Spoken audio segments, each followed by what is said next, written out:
Hello everyone, I am Deepika and today we're going to study Sonnet 1 which has been written by William Shakespeare and it's called From Fairest Creatures We Desire Increase.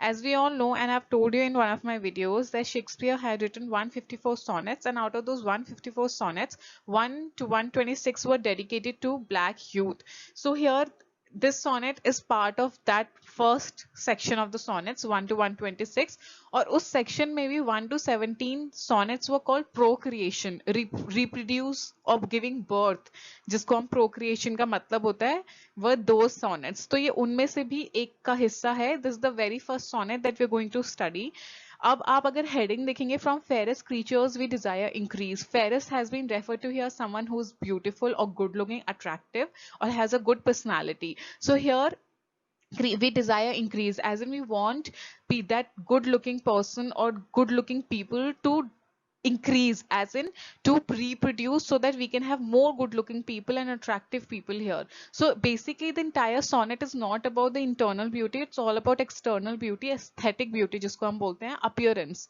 So this is all about that. So let's get started. We're going to do the sonnet line by line. So let's get started now. From fairest creatures we desire increase, that thereby beauty's rose might never die. But as the riper should by time decease, his tender air might bear his memory. So now the first line says, from fairest creatures we desire increase. People who are good looking, we want them to reproduce so that we can have more good looking people on planet Earth. That thereby beauty's rose might never die. So that even if when they are not there in the world or when they have died, at least the younger ones they have reproduced, they are going to carry on that aesthetic beauty. जो उनकी beauty है, attractiveness है, वो जो young आएंगे, जो reproduce करेंगे, वो बच्चे उनसे उनकी जो beauty है वो carry on होती रहेगी, वो कभी खत्म नहीं होगी. But as the riper should decease by time, his tender air might bear his memory. कि जैसे कि with age या तो आप मर सकते हैं या फिर आपकी beauty या attractiveness fade हो सकती है. So इसी तरीके से here Shakespeare is telling us कि अगर आप aesthetically और beautiful अगर आप you are good looking और जो आप reproduce करोगे बच्चे they are also going to look beautiful, they're going to have good personality, very good looking. तो उस तरीके से आपकी जो beauty है या आपकी attractiveness है that's going to be carried on by your younger ones.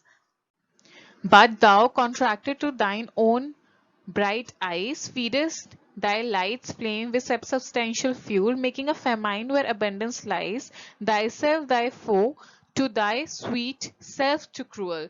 Now here Shakespeare is saying, but this man, this young youth that he is referring to in this sonnet, he's saying this man is very selfish. You are very selfish because तुम चाहते ही नहीं हो कि जो तुम्हारी aesthetic beauty है वो किसी और के पास जाए, जो तुम बच्चे पैदा करोगे या फिर जो तुम बच्चे reproduce करोगे, you don't want to do that only.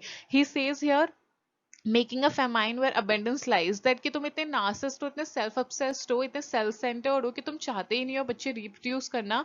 और जहाँ पे अबंडेंस लाइज मतलब जहाँ पे बहुत कुछ है, अबंडेंस का मतलब होता है बहुत ज्यादा फल फूलना, having being prosperous. And here he is saying famine. Famine means जहाँ पे सूखा पड़ जाता है, जहाँ पे अकाल आ जाता है, कुछ भी नहीं होता. तो ही इज सेइंग कि तुम इतने अब तुम्हारे पास इतना सब कुछ है, मतलब you have the treasure of beauty attractiveness, फिर भी तुम इसको पास ऑन नहीं करना चाहते हो. You don't want to reproduce beautiful children.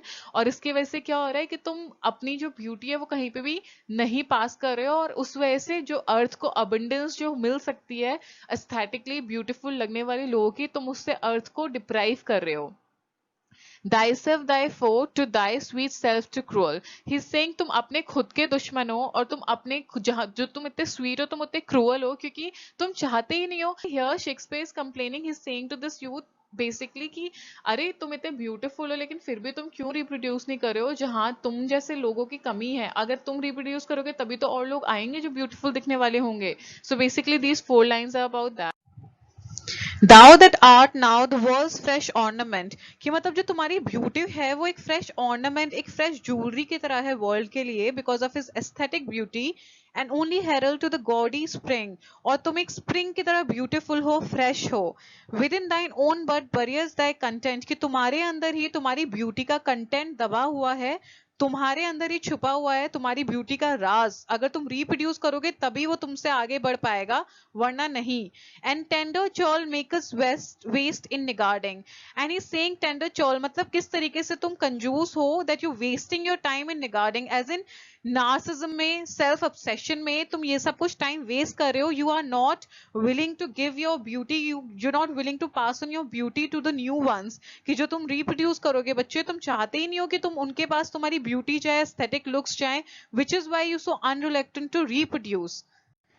Pity the world, or else this glutton be to eat the world's due. So he's saying कि तरस खाओ दुनिया पे, लोगों पे, कि अगर तुम इसी तरीके से नार्सिस रहोगे, और तुम ग्लटन मतलब किसी भी चीज को when you eat lot, बहुत ज्यादा आप जब खाते हैं, तो यहाँ पे उसकी ब्यूटी को बोला जा रहा है कि to eat the world's due, कि मतलब आप जो आपकी ब्यूटी है उसको आप वर्ल्ड को उससे आप अलग कर रहे हो, उससे दूर कर रहे हो, क्योंकि एक तुम्हारे थ्रू ही रिप्रोड्यूस होंगे लोग, तभी तो वर्ल्ड को उसके और ब्यूटीफुल एस्थेटिकली गुड लुकिंग लोग मिलेंगे।